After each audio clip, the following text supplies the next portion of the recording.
Assalamualaikum warahmatullahi wabarakatuh. Perkenalkan, nama saya Rahmat Sutiana dengan NIM 3403200085. Saya berasal dari kelas akuntansi karyawan B.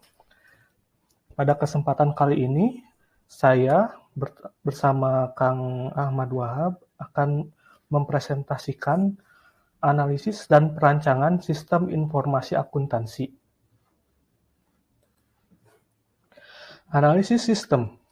Analisis sistem adalah penguraian dari suatu sistem informasi yang utuh ke dalam bagian-bagian komponennya dengan maksud untuk mengidentifikasikan dan mengevaluasi permasalahan-permasalahan, kesempatan-kesempatan hambatan yang terjadi, dan kebutuhan yang diharapkan sehingga dapat diusulkan perbaikan-perbaikannya. Fungsi analisis sistem. Adapun beberapa fungsi dari sistem analisis yang diantaranya yaitu: pertama, dapat mengidentifikasikan berbagai masalah dari pemakai atau user. Yang kedua yaitu menentukan secara jelas mengenai sasaran yang harus dicapai untuk dapat memenuhi kebutuhan pemakai. Yang ketiga yaitu dapat memilih metode alternatif dalam memecahkan masalah pada sistem. Dan yang terakhir yaitu dapat merencanakan maupun menerapkan rancangan sistem sesuai dengan apa yang diinginkan pemakai. Tujuan analisis sistem. Berikut ini terdapat beberapa tujuan analisis sistem, terdiri atas: 1. Memberikan pelayanan kebutuhan informasi kepada fungsi manajerial di dalam pengendalian pelaksanaan kegiatan operasional perusahaan. Yang kedua yaitu membantu para pengambil keputusan. Yang ketiga, mengevaluasi sistem yang telah ada. Dan yang keempat yaitu merumuskan tujuan yang ingin dicapai berupa pengolahan data maupun pembuatan laporan baru. Langkah-langkah dalam analisis sistem. Yang pertama yaitu identifikasi. Yang kedua yaitu understand atau memahami. Yang ketiga yaitu analisis. Dan yang terakhir yaitu report atau melaporkan. Yang pertama, identify yaitu proses yang dilakukan untuk mengidentifikasi masalah. Hal yang dilakukan diantaranya yaitu: pertama, mengidentifikasikan penyebab masalah. Yang kedua yaitu mengidentifikasikan titik keputusan. Dan yang ketiga yaitu mengidentifikasikan personil-personil kunci. Langkah selanjutnya yaitu understand. Understand yaitu memahami kerja dari sistem yang ada. Hal ini dapat dilakukan dengan menganalisa cara kerja dari sistem berjalan. Hal yang dilakukan diantaranya yaitu: pertama, menentukan jenis penelitian. Yang kedua yaitu merencanakan jadwal penelitian. Yang ketiga, mengatur jadwal wawancara. Yang keempat, mengatur jadwal observasi. Yang kelima, membuat agenda wawancara. Dan yang terakhir yaitu mengumpulkan hasil penelitian. Langkah berikutnya yaitu analis. Analis yaitu melakukan analisa terhadap sistem. Hal yang dilakukan diantaranya yaitu: pertama, menganalisis kelemahan sistem. Dan yang kedua, menganalisis kebutuhan informasi bagi manajemen atau pemakai. Langkah yang terakhir yaitu report. Report yaitu membuat laporan dari hasil analisis yang telah dilakukan dalam kurun waktu tertentu. Tujuan dari adanya laporan tersebut diantaranya: pertama, sebagai laporan bahwa proses analisis telah selesai dilakukan. Yang kedua yaitu meluruskan kesalahan-kesalahan mengenai apa yang telah ditemukan dalam proses analisis yang tidak sesuai menurut manajemen. Dan yang terakhir yaitu meminta persetujuan kepada manajemen untuk melakukan tindakan selanjutnya. Analisis sistem. Analis sistem adalah orang yang bertanggung jawab untuk mempelajari informasi yang berhubungan dengan masalah-masalah yang timbul dan mampu memberikan jalan keluar sesuai dengan masalah yang dihadapi. Analis sistem bertugas untuk menganalisis sistem informasi yang telah ada, mengembangkannya, dan menyusun sistem baru pada subsistem yang bermasalah dengan bantuan komputer.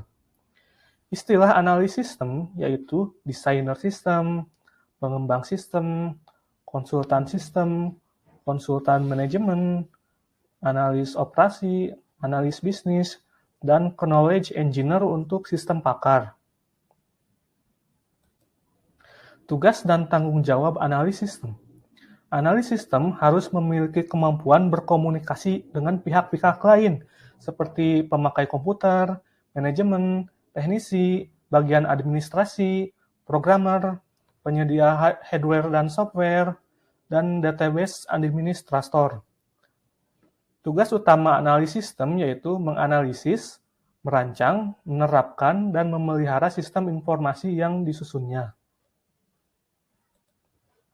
Programmer adalah seseorang yang bertanggung jawab dan bertugas untuk membuat dan mengembangkan suatu sistem, aplikasi, atau perangkat lunak dengan menggunakan bahasa pemrograman. Bismillahirrahmanirrahim. Assalamualaikum warahmatullahi wabarakatuh. Perkenalkan, nama saya Ahmad Wahab. Saya dari kelas karyawan akuntansi karyawan A dengan nomor NIM 34032000077, dan pada kesempatan kali ini saya akan menyambung pembahasan dari Saudara Rahmat tentang analisis dan perancangan sistem informasi akuntansi. Pada perbedaan analisis sistem dan programmer.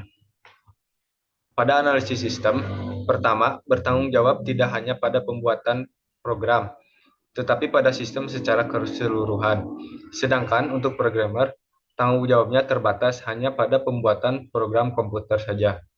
Yang kedua, pada analisis sistem, pengetahuan tidak hanya pada teknologi komputer, tetapi juga pada bidang aplikasi yang ditanganinya.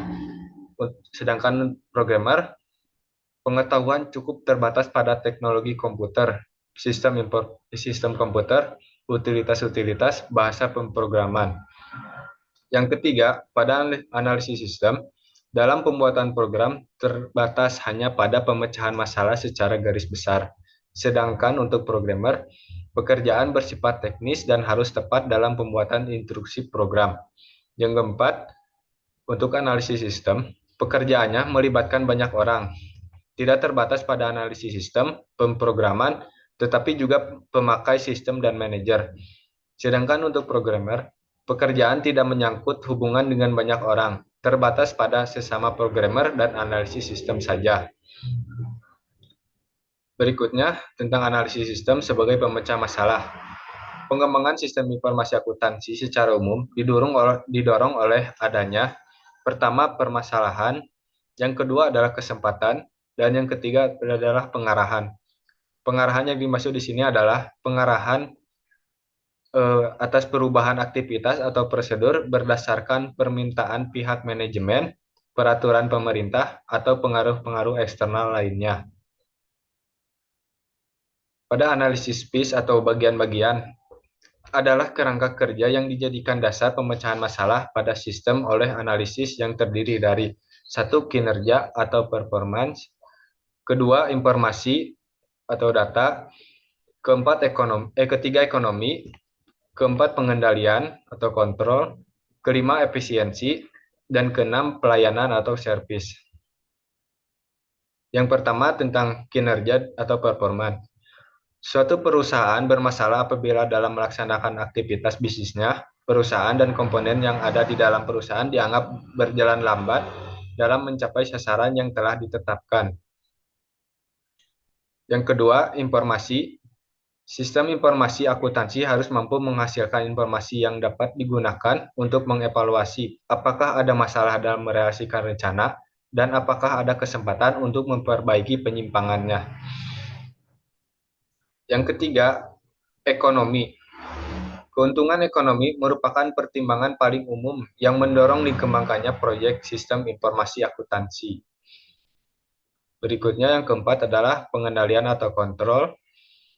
Pengendalian biasanya diterapkan untuk meningkatkan kinerja dari sistem, pencegahan atau mendeteksi kecurangan atau kegagalan sistem dalam menjamin keamanan dari data, informasi, dan peralatan yang dimiliki oleh perusahaan. Berikutnya, yang kelima adalah efisiensi, adalah output dibandingkan dengan input. Masalah-masalah dan kesempatan yang muncul dan efisiensi adalah bagaimana meningkatkan output dengan meminimalkan input. Yang keenam, pelayanan atau service. Analisis terhadap tingkat pelayanan yang diberikan perusahaan menjadi dasar dalam mengevaluasi bagaimana pelaksanaan pelayanan yang dilakukan oleh perusahaan selama ini. Berikutnya adalah tentang kedudukan analisis sistem dalam organisasinya. Double ini. Analisis sistem bekerja pada divisi sistem informasi komputer yang berfungsi sebagai pusat pengembangan, pusat informasi, pusat database, dan pusat komputer. Seorang analisis tidak hanya dapat bekerja di perusahaan informasi berbasis komputer dalam suatu perusahaan, ia juga dapat bekerja sebagai pembuat software pada perusahaan komputer atau bekerja sebagai seorang konsultan. Jadi tempat bertanya. Adapun keterampilan yang harus dimiliki oleh analis sistem, yang pertama, analisis sistem harus dapat menggunakan bahasa komputer tingkat tinggi untuk diaplikasikan dalam aktivitas bisnisnya.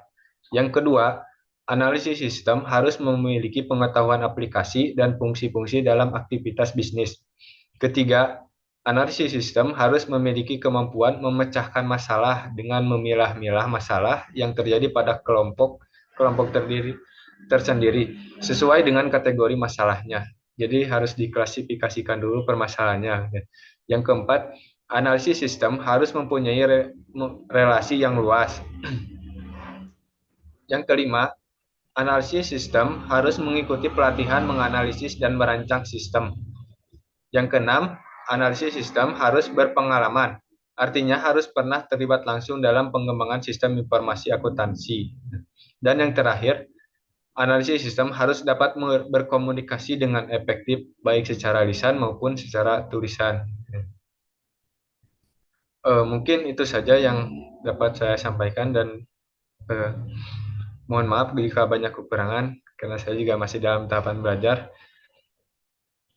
Sekian dari saya. Wassalamualaikum warahmatullahi wabarakatuh.